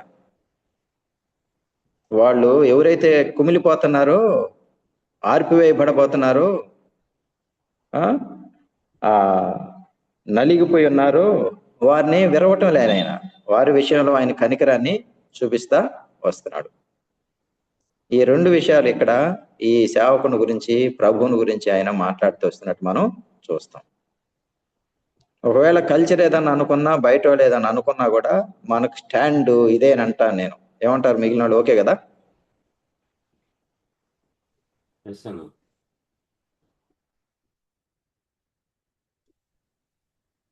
మిగిలిన వాళ్ళు ఒప్పుకోకపోయినా ఒప్పుకున్న స్టాండ్ అదేనన్న. అదే వాళ్ళు ఏమంటారు అని అడగదాం. అంటే ఈ స్టాండ్స్ మెజారిటీని బట్టి కాదన్న. అదే అదే అదే ఇప్పుడు అక్కడ ప్రభు ఉన్నప్పుడు కూడా, ప్రభుకు ఉన్నప్పుడు కూడా మైనారిటీసే ఉంది. అయినా కూడా ఇట్ డిడ్ంట్ కేర్ దెమ్. అవును, తండ్రి చెప్పింది చెప్పుకుంటూ వెళ్ళిపోయాడు. కానీ అప్పుడు మంచి అదే పబ్లిక్ లో మంచి వాళ్ళకి రికమెండ్ అంటే అధికారం ఉన్న వాళ్ళు, అప్పుడు ఉన్నటువంటి ఆ శాస్త్రులు, పరిచయాలు, మంచి వాళ్ళు ఫేమస్ పీపుల్, వాళ్ళకి ఇన్ఫ్లుయెన్స్ ఉన్నవాళ్ళు, వాళ్ళు చెప్తున్న మాటలు ఎక్కువ మంది విన్నారు, ప్రజలు విన్నారు. అయితే ప్రభు చెప్పిన మాటలు కొంత నెగ్లెక్ట్ చేసినప్పుడు కూడా ప్రభు ఏమీ డిస్టర్బ్ కాలేదు. He was doing what father said continuously. ప్రభు వాళ్ళు అంతమంది ఉన్నారు కదా, నేను ఒక్కడనే కదా అని ఆయన ఎక్కడ కూడా డిస్కరేజ్ కాలేదు. సో ఇది కూడా నేటి దినాల్లో మనకు కూడా అదే. ఇప్పుడు వాళ్ళ సంగతి వదిలేద్దాం, నీ నా సంగతి ఒకసారి తెలుసుకుందాం. నీకు మన ప్రభు అయినటువంటి యేసు ప్రభు యొక్క ఆ యాటిట్యూడ్, క్యారెక్టర్ విషయంలో నీ దాకా గాని వస్తే, మన దాకా గాని వస్తే, ఇలాంటి అరుపులు, ఇలాంటి జగడమాటలు, గొడవలు వేయటాలు, దీని దారికి వస్తే ఎలా ఉంది మన నేచరు? మనకు బయట వాళ్ళతో కూడా కాదు, మన ఇంట్లోనే తెలిసిపోద్ది మన గొడవలేంటో. మన భార్యతోనే తెలిసిపోద్ది, భర్తతోనే తెలిసిపోద్ది, మనం పనిచేసే ఏరియాలోనే తెలిసిపోద్ది నువ్వు ఎలాగూ ఉండవు అన్నది. ఎంత జగడం ఆడతావో, ఎంత గొడవ వేస్తావో, ఎంత వాదిస్తావో అన్నది మనం కానీ కొలుచుకుంటే, అపోజిషన్ సంగతి వదిలేయి, మనం పనిచేసే ఏరియాలో మనం ఎలాగుంటాం ఒకసారి మనం చెక్ చేసుకుందాం. ప్రభు నేచర్కి, క్యారెక్టర్కి ఎంత దూరం ఉన్నాము. రెండోది, క్రష్ అయిపోయినటువంటి ప్రజల ఎడల, లేదా ఆల్రెడీ పాపం చేసేసి సాక్ష్యాన్ని బాగొట్టుకున్నటువంటి ప్రజల ఎడల మనం ఎలా చేస్తాం తెలుసా? ప్రాపగేట్ చేసేస్తాం, మనం ఏదో పెద్ద భక్తుల్లాగా. వాళ్ళ గురించి మనం మంచోళ్ళలాగా డిస్కస్ చేసేసి నలుగురికి చెప్పేస్తాం, ఇంకా అణిచివేస్తాం. ఆల్రెడీ వాళ్ళు అవమాన పడిపోయి ఉంటే ఇంకా అవమానాన్ని మనం రెట్టింపు చేస్తాం. సో క్రష్ అయిన వారి విషయంలో నీ ప్రభు ఎలా చూపించాడో నీవు క్రష్ అయిన సమయంలో చూసుకో, నువ్వు దిగజారిపోయిన సమయంలో చూసుకో. మనలో కొంతమంది ఆత్మహత్యకు కూడా పాల్పడి ఉంటారు, చావాలనుకుంటారు, పాపం వలన అవమానంతో తలెత్తుకోలేకుండా ఉన్న పరిస్థితులు ఉంటాయి. అలాంటి సందర్భంలో నీ ప్రభు నీ ఎడలు చూపించినటువంటి నేచర్ అలాంటిది, కనికరం అలాంటిది. సో అది మనకుందా లేదా ఒకసారి మనం పరిశీలన చేసుకుందాం. ఈ 2 విషయాలు నేను చెప్పాలనుకున్నాను. సో ఎలా ఉన్నాయి నీ అరుపులు, నా అరుపులు? తర్వాత ఎలా ఉంది నీ కనికరం? ఒకవేళ ఎవరైనా పొరపాటు చేసిన వాడి ఎలా నీ నేచర్ ఎలా ఉంటుంది, ఎలా ఉంది? ఇది ప్రభు యొక్క క్యారెక్టర్ గురించి మనం నేర్చుకుంటాం. చివరిగా ఆయన మిషన్ గురించి మనం చూస్తే, ఆయన యొక్క డ్యూటీని గురించి మనం కానీ చూస్తే, చూడండి ఒకసారి నేను 40వ అధ్యాయంలో కూడా మనం చూసినట్లయితే ఆయన డ్యూటీని గురించి 4వ అధ్యాయంలో 1వ వచనం, భూలోకమునకు ఆయన న్యాయాన్ని స్థాపించడానికి ఆయన వచ్చాడు. తర్వాత సారీ టు ఇంటరప్ట్. సో ఈ మనం అదే ఆయన వదకు తేబడిన గొర్రె పిల్లలాగా మౌనంగా ఉన్నాడు. ఇవన్నీ మనం వాక్య ప్రకారం మనం ఫస్ట్ పీటర్లో మనం చూసాం కదా. సో మన involvement, what is our involvement to bring justice అన్న ఇన్ దట్ కేస్. ఫస్ట్ మీరు మెన్షన్ చేశారు కదా, ఇప్పుడు కాక్రోచ్ జనతా పార్టీ అక్కడ వాళ్ళు జంతర్ మంతర్లో ఇప్పుడు ఈ రోజు వాళ్ళు స్ట్రైక్ చేస్తా ఉన్నారు. So is it right in the sight of God, or మనం కూడా కామ్ గా ఉండి అంటే కేకలేయకుండా కామ్ గా ఉండటం అనేది it is acceptable to God, or it is right? Is it right? అది నా క్వశ్చన్. అంటే మీరు చెప్తా ఉంటే నా మనసులో అది క్వశ్చన్. అంటే what is our involvement to bring justice అంటే సెకండ్ క్వశ్చన్ లోనే కదా నువ్వు అడుగుతున్నావు? ఇప్పుడు క్వశ్చన్ లోంచే కదా అడుగుతున్నావు కదా? అవునన్నా. అంటే మళ్ళా మనం కాముగా ఉండటమా మాయకుల్లాగా న్యాయాన్ని కొంచెం మనం అడగాలి కదా అన్నట్టు అడుగుతాను, అంతే కదా? మిగిలిన వాళ్ళు ఏదైనా రెస్పాండ్ అవుతారా? అనా సో వెంకట్ బ్రదర్ అడిగింది ప్రభు వాళ్ళే ఆలోచించండి. అవును, ప్రభు ఎలా అంటే ఇట్లాంటి జరుగుతున్నప్పుడు మనము ఆ స్ట్రైకుల్లో వాటిల్లో ఏది చేయాల్సిన అవసరం లేదు. ఒకటేంది, రేపు ఆ ఓటు వేయాల్సి వచ్చినప్పుడు యాజ్ ఏ సిటిజన్ గా ఓటు వేయచ్చు. That is how. ఇప్పుడు వాళ్ళైనా కూడా ఎంత అరిసిన ఎట్టు చేసినా కూడా రేపు ఓట్ల ద్వారానే వాళ్ళు డిసైడ్ చేయాలి. సో మన విశ్వాసులంగా ఈ ఆ ఫైటింగ్లో, కాల్తాల్లో, స్ట్రైకుల్లో ఇట్లాంటి కాదు. కానీ మనకు రేపు వచ్చినప్పుడు ఎలక్షన్ అప్పుడు ఓటు ద్వారా మనము న్యాయానికి వేయచ్చు అనమాట. అది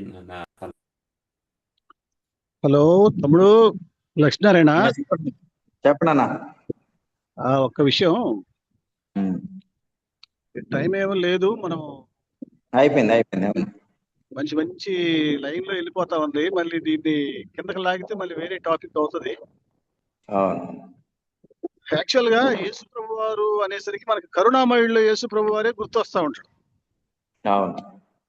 కరుణామయుల్లో యేసు ప్రభుని ఎలా చూపించారంటే తన కోపాన్ని ప్రదర్శించడం కూడా చాలా దీనంగా చేసినట్టు చూస్తాం. కానీ యేసు ప్రభు వారు సందర్భానుసారంగా ప్రవర్తించాడు. వాళ్ళు మాట వినకపోతే కొరడాలు చేసి కొట్టి బల్లలు తిరగదోసి రుబాబు చేసి వాళ్ళని తరివేశాడు. అక్కడ ఆ సందర్భం వేరే, ఇమోషన్ వేరే, ఆ పరిస్థితి వేరే. ఆయన చెంప మీద కొట్టినప్పుడు ఎందుకు కొట్టారని చెప్పి అడిగాడు. వాస్తవానికి యేసు ప్రభు వారిని చంపడానికి కారణం ఏంటంటే ఆయన క్వశ్చన్ చేశాడు. మతపరంగా ఉన్నటువంటి అడ్డంకులను క్వశ్చన్ చేశాడు, సాంఘిక పరమైనటువంటి అసమానతలను క్వశ్చన్ చేశాడు. తర్వాత ఒక ఫాదర్ గారు ఎలా వేషధారణలో ఉన్నాడో దాన్ని క్వశ్చన్ చేశాడు. ఆయన క్వశ్చన్ చేయటం కూడా పబ్లిక్ గా, తర్వాత మార్కెట్ సెంటర్స్ లో, కూడల్లో ఆయన మాట్లాడాడు. వాళ్ళతో ఆర్గ్యూ చేశాడు. తర్వాత వాళ్ళు చంపబోతే చంపించుకోవాలా, అప్పుడు పారిపోయాడు వేరే చోటకి. ఇట్లా దీన్ని బట్టి చూస్తా ఉంటే జరిగే అన్యాయానికి నిరసన వ్యక్తం చేయాలి, కరెక్టే. కానీ అది వ్యక్తిగతంగా అందరూ తిరగబడలేరు, అందరూ నిరసన వ్యక్తం చేయలేరు. దానికోసం ప్రార్థన చేసేవాళ్ళు కొంతమంది ఉంటారు, ఫెసిలిటేట్ చేసేవాళ్ళు కొంతమంది ఉంటారు, ప్రొటెస్ట్ చేసేవాళ్ళు కొంతమంది ఉంటారు. కొంతమంది గవర్నమెంట్ మీద తిరగబడి మత సంస్కరణలు, ఇంగ్లాండ్ లో వచ్చినటువంటి మత సంస్కరణ రాకపోయి ఉంటే ఈనాడు క్రిస్టియానిటీ ఈ విధంగా ఉండేది కాదు.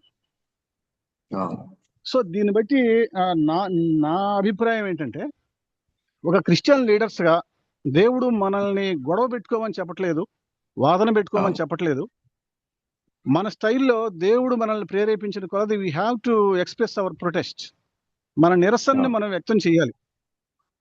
ఉదాహరణకు ఇప్పుడు మొన్న సింగరాయకొండలో ఒక మీటింగ్ జరిగినప్పుడు మేమందరం ఏమనుకున్నామంటే, బింగినపల్లిలో చర్చి దగ్గరకు వచ్చి రుబాబ్ చేశారంట మన సోదరులు, ఆర్ఎస్ఎస్ సోదరులు. అప్పుడు మేమందరం ఏమనుకున్నామంటే, అయ్యా వాళ్ళని కొట్టొద్దు, తిట్టొద్దు, వాళ్ళ మీద గొడవకి వెళ్ళొద్దు. ఎవరన్నా ఇట్లా వచ్చినప్పుడు ఒకరికొకరు ఫోన్లు చేసుకొని ఇమీడియట్ గా 15 నిమిషాల్లో అందరూ అక్కడ పోగావాలి. ఒక్కరే ఉన్నప్పుడు వాళ్ళు రుబాబు చేసే కథ వేరుగా ఉంది. 100 మంది పాస్టర్లు వచ్చినప్పుడు వాళ్ళు తోకముడి అవతలకి వెళ్ళిపోయారు. సో ఇట్లా మనం వాళ్ళతో గొడవ పెట్టుకోవాల్సిన అవసరం, కొట్టాల్సిన అవసరం లేదు. దేవుడు మనకి ఇచ్చినటువంటి శక్తిని ఇటువంటి పరిస్థితుల్లో మళ్ళీ దేవుని మీద ఆధారపడకుండా మళ్ళీ మన మనసు వేరే వెళ్తానికి కూడా వీల్లేదు. అవును. సో యేసు ప్రభు వారి జీవితాన్ని మనం మాదిరిగా తీసుకుంటూ నిరసన వ్యక్తం చేయాల్సిన చోట ఎలా వ్యక్తం చేయాలో అది చెయ్యాలి. అవును. వాళ్ళు మనల్ని కొడుతున్నప్పుడు, చర్చిలు కూల్చేస్తున్నప్పుడు, మన కుటుంబాల మీదకి వచ్చి డైరెక్ట్ గా ఫిజికల్ గా దాడి చేస్తా ఉన్నప్పుడు మనం కొట్టించుకోవచ్చు. కొట్టించుకోమని దేవుడే చెప్పాడు. కొట్టించుకోవడం దానికంటే నలుగురు ఐక్యంగా నిలబడి ఎందుకు మీరు ఈ పని చేస్తా ఉన్నారు అని చెప్పి వాళ్ళని చట్టపరంగా కూడా వాళ్ళని ఎదుర్కొనేటువంటి కథ మనకుంది. సో దీన్ని బట్టి మనం ప్రార్థనాపూర్వకంగా యాజ్ అ లీడర్ యేసు ప్రభువుని మాదిరికరంగా తీసుకుంటూ సమయోచితంగా మనం ప్రవర్తించి గొడవలకు దిక్కుండా సాక్ష్యాన్ని దెబ్బతీసుకోకుండా వెళ్తే బాగుంటది అనేది నా ఉద్దేశం రిగార్డింగ్ అనిల్ క్వశ్చన్. అవును. అది కూడా ఇప్పుడు మనకు ఈ యూట్యూబ్ లో విపరీతంగా వాడిని తిట్టడం, కొడకలు అంటాం, నాయాళ్ళు అంటాం, రకరకాలుగా ఉండరు. మన పద్ధతి కాదు అది. ఆ పద్ధతి కాకుండా అది మన పద్ధతి కాదు. న్యాయంగా అది పోలీస్ మన స్టేషన్ పద్ధతి కాదు. అడిగి అలా చేయొచ్చు. అది ప్రాబ్లం లేదు, అంతే కదా? Yes తమ్ముడు, అలాగే అంతే. అంటే బ్యాలెన్స్డ్ గా ఉండాలి అనేది మరి వెళ్ళి వాళ్ళు ఎట్టంటే అట్టు మాట్లాడేసి మనం ఎట్లా చేయకుండా మనం ఇట్లా ఎందుకు యేసు ప్రభు కూడా కొందరు క్వశ్చన్ చేశాడు కాబట్టి న్యాయం కోసం మనం అడగచ్చు, తప్పులేదు అన్నది బ్యాలెన్స్డ్ గా ఉండాలనేది ఇక్కడ మనం అప్లై చేసుకున్నాం. అంతేనా? అంతేనమ్మా, అంతే. రైట్. తర్వాత చివరిగా ఆయన యొక్క డ్యూటీని గురించి మనం కానీ చూస్తే యేసు ప్రభు యొక్క డ్యూటీని చివరిగా నేను చెప్పేస్తాను. ఆయన డ్యూటీని గురించి ఎక్కువగా ఆయన న్యాయాన్ని గురించే ఎక్కువ మాట్లాడుతూ వస్తాడు. ఇది యెషయా గ్రంథంలో 3 సార్లు వాడతాడు. అన్ని జనులకు న్యాయము కనపరచును, భూలోకము న్యాయం స్థాపించును, తర్వాత అతడు సత్యమును అనుసరించి న్యాయము కనపరచును అనని మాట్లాడుతూ వస్తాడు. తర్వాత 6-7 వచనాల్లో బంధింపబడిన వారు, బందీ గృహాల్లో ఉన్నవారు, చీకట్లో ఉన్నవారు, గుడ్డివారు వీళ్ళందరినీ విడిపించడం అనేది యేసు ప్రభు యొక్క డ్యూటీగా, మిషన్ గా ఇక్కడ మనం చూస్తూ వస్తాం. అంటే సమాజంలో న్యాయం లేదు కాబట్టి దేవుడు సత్యమైన న్యాయమైనటువంటి పరిపాలన యేసు ప్రభు ద్వారా మాత్రమే తీసుకురాబోతున్నాడు అనేది కన్ఫర్మ్ చేస్తున్నాడు. తర్వాత ఈ సమాజం పాపం చేత కొంతమంది గురుడివారు అయిపోగా, మరియు సమాజం ప్రజల్ని త్రొక్కువేయగా, బందీలుగా చేసి ఉండగా వాళ్ళని ఆ స్థితి నుంచి విడిపించేటువంటి వాడు ఈ యొక్క సేవకుడే అని యేసు ప్రభుని గురించి కూడా మాట్లాడుతున్నట్టు మనం చూస్తూ వస్తాం. తర్వాత ఆయనకు ద్వారా ఉన్నటువంటి హోప్ ఏంటంటే అన్ని జనులకి నిరీక్షణ ఉంటుంది. తర్వాత తన ప్రజలకి ఆయన నిబంధన వాడుగా ఉంటాడు. చీకటిలో ఉన్న వారికి వెలుగు ఉదయిస్తుంది. ఇది యేసు ప్రభు యొక్క మిషన్, ఆయన ద్వారా ఉన్నటువంటి హోప్ గా మనం చూస్తూ వస్తాం. ఇది మన జీవితాలకు అప్లై చేసుకుంటే మనల్ని కూడా దేవుడు లోకానికి వెలుగుగా ఉంచాడు. దేవుడు కూడా మనకు ఒక డ్యూటీ ఇచ్చాడు. దాన్ని న్యాయబద్ధంగా సత్యాన్ని అనుసరించి మనం చేయాలి అనేది ఇక్కడ మన జీవితాలకి ఈయన గురించిన విషయాలు తీసుకుంటా వస్తాం. కాబట్టి ఈ యొక్క సాయంకాల సమయంలో మనకు సమయం అయిపోయింది కాబట్టి మన ప్రభువుని గురించి తండ్రి అయిన దేవుడు ఈ లోకానికి డిక్లేర్ చేసేదంటే స్వచ్ఛంగా ఆయన నాకు ఇష్టానుసారుడు, నా చేత పంపబడిన వాడు, నా బలం ద్వారా చేస్తాడు, నా ఆత్మ ద్వారా చేస్తాడు. ఆయన క్యారెక్టరు చాలా నమ్రత అయింది.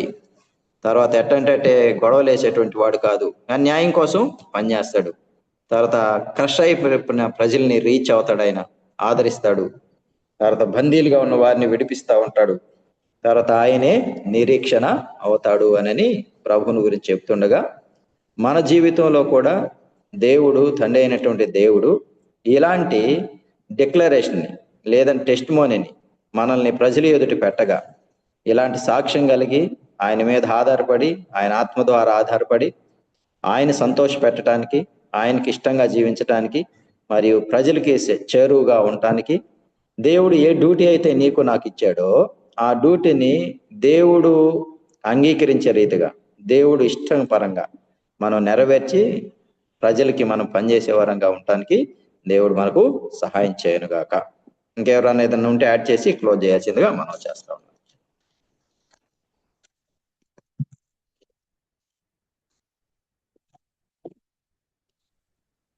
లక్ష్మీనారాయణ, ఈ పాయింట్ చెప్పారు మీరు 3వ వచనంలో సత్యం అనుసరించి న్యాయం కనపరచును అనేది.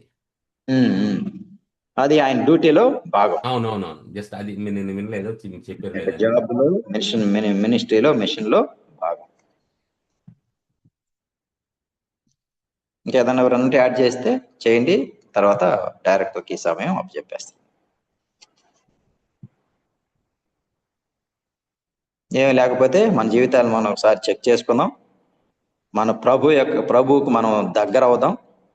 ఆయన యొక్క సాక్ష్యం ఎలాగైతే దేవుడు ఇచ్చాడో మన గురించి కూడా ఆ సాక్ష్యానికి మనం దగ్గర అవుదాం. ఆయన గుణ లక్షణాలు, క్యారెక్టర్ మనం మన జీవితానికి ఉంచుకుందాం.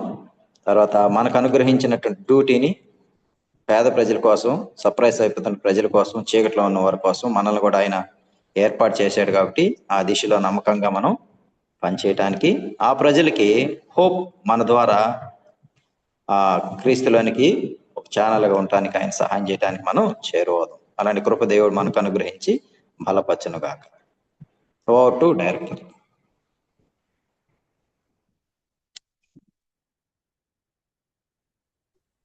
Thank you so much, Lakshminarayan Anna. Thank you for the blessed word of God. Thank you for the best Bible study. మీరు చెప్పినవన్నీ నేను చూస్తూ ఉంటే మన శక్తితో కాదు, మన బలంతో కాదు, ఆయన ఆత్మ శక్తి ద్వారానే, ఆత్మ సామర్థ్యంతోనే మనం చెయ్యాలి అనేది ఒక వచనం దేవుడు నాకు రిమైండ్ చేస్తున్నది. ఏంటంటే జకరియా గ్రంథం 4వ అధ్యాయం 6వ వచనంలో కూడా చెప్తాడు కదా, then he said to me, this is the word of the Lord to Zerubbabel, not by might nor by power but by my spirit says the Lord of horse.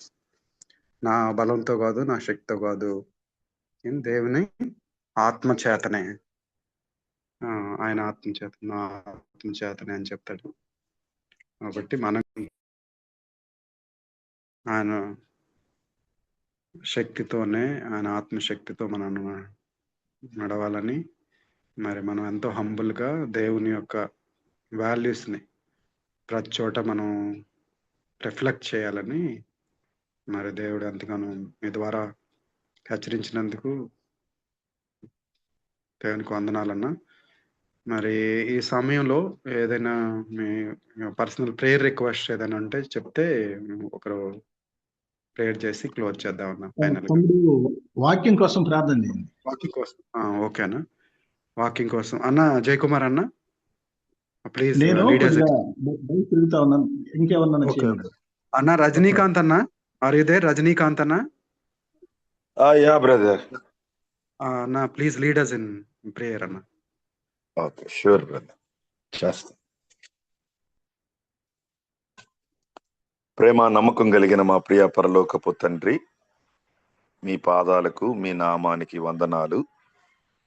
ఎక్కడో పల్లెటూరులో పుట్టి పెరిగి జవహర్ భారతి కాలేజీలో మీ దయ వలన చదువులను ముగించుకొని ఆయా ప్రాంతాల్లో మేము మీరిచ్చిన బాధ్యతల్లో నిమగ్నమై ఉండగా, లేదా UESI ద్వారా మీ కృపచేత రక్షించబడి మేమందరమే ఒక ప్రాంతానికి, ఒక తెగకు చెందకపోయినప్పటికీ మా హృదయాల్లో సహోదరత్వాన్ని, ప్రేమను మీరు నింపి మా కొరకు మీరు స్టార్ట్ చేసిన AFCని బట్టి మీకెంతో వందనాలు. నిజంగా దేవా, చాలాసార్లు మా పని ఒత్తిడి వలన మేము ఈ గ్రూపులో జరిగే మినిస్ట్రీలో పాల్పంపులు పొందలేకపోతున్నాం. కానీ మాకు వీలు పడిన ప్రతిసారి మేము పాల్గొన్నప్పుడు మా ఆత్మలకు, మా యొక్క వ్యక్తిగత కుటుంబ జీవితాలకు ఎంతో ప్రయోజనకరమైనటువంటి సందేశాలను మీ దాసులను ఆయా సందర్భాల్లో మీరు వినియోగించుకుని మా కొరకు వాడుకున్నందుకు మీకెంతో వందనాలు. మా అన్నలు మరి మమ్మల్ని ప్రేమించి వారి యొక్క సమయాన్ని కేటాయించి మీ మాటల్ని మాకు తెలియచేస్తూ ఉన్నారు. దీన్ని మీరు ఎక్కడ ఆగకుండా కంటిన్యూ చేయగలిగేటటువంటి జ్ఞానాన్ని మా లీడర్స్కి మీరు అనుగ్రహించండి. ప్రత్యేకంగా ఈరోజు మాతో మీ దాసుడు అన్నగారు మాట్లాడిన ప్రతి మాటను మేము ఎంతో అర్థవంతంగా, ఎంతో మెచ్యూర్గా ఆలోచన చేయటానికి, వాక్యపు వెలుగుల్లో మేము నడుచుకోవటానికి సహాయం చేయండి. మెట్టుకు నాయన ప్రభు అయిన యేసు క్రీస్తు యొక్క మనస్సును మాకు మీరు ఇవ్వండి. ఆయన ఒక సమస్య పట్ల స్పందించిన విధానాన్ని, ఒక విమర్శను స్వీకరించిన విధానాన్ని మాకు మీరు నేర్పించండి. దేవా, ప్రభువు ఏ విధంగా విషయాల పట్ల, వ్యక్తుల పట్ల, వ్యవస్థల పట్ల, పరిచర్య పట్ల, పాపుల పట్ల స్పందించాడో దానికి ఎక్కువ తక్కువ కాకుండా ఆయన వలె మేము స్పందించటానికి కావలసిన శక్తిని మాకు అనుగ్రహించండి. వారసత్వపు పోకడల నుండి క్రైస్తవ్యాన్ని కాపాడండి. కాపరులుగా లేక ఆయా పనుల్లో మరి నియమింపబడిన వ్యక్తులంగా శక్తి వంచన లేకుండా, పాపం లేకుండా, పరిశుద్ధత కలిగి పనిచేయటానికి మా అందరికీ మీరు సహాయం చేయండి. మేమందరము ఒక దినము మీ ఎదుట లెక్క అప్పచెప్పవలసి ఉన్న వారమని ఎరిగి మేము మా వ్యక్తిగత, కుటుంబ, పరిచర్య, ఉద్యోగ జీవితాలను మొట్టుగా, మర్యాదగా, మీకు ప్రీతికరముగా జరిగించుకోవటానికి కావలసినటువంటి శక్తిని, భక్తిని, అందుకు కావలసిన విచక్షణ, వివేకమును మాకు అనుగ్రహించమని ఈ దినమున మాకు మీ వర్తమానాన్ని అందించిన లక్ష్మణను, వారి పిల్లలను, అక్కగారిని, తాను నడిపిస్తున్న సంఘాన్ని మీరు మీ నామములో మేళ్లతో నింపమని, ఏఎఫ్సిలో ఉండే ప్రతి కుటుంబాన్ని దీవించమని క్రీస్తు యేసు నామములో ఈ మనవులన్నీ అడిగి వేడుకుంటున్నాము తండ్రి. ఆమేన్. ఆమేన్. ఆమేన్. ఆమేన్. అనాది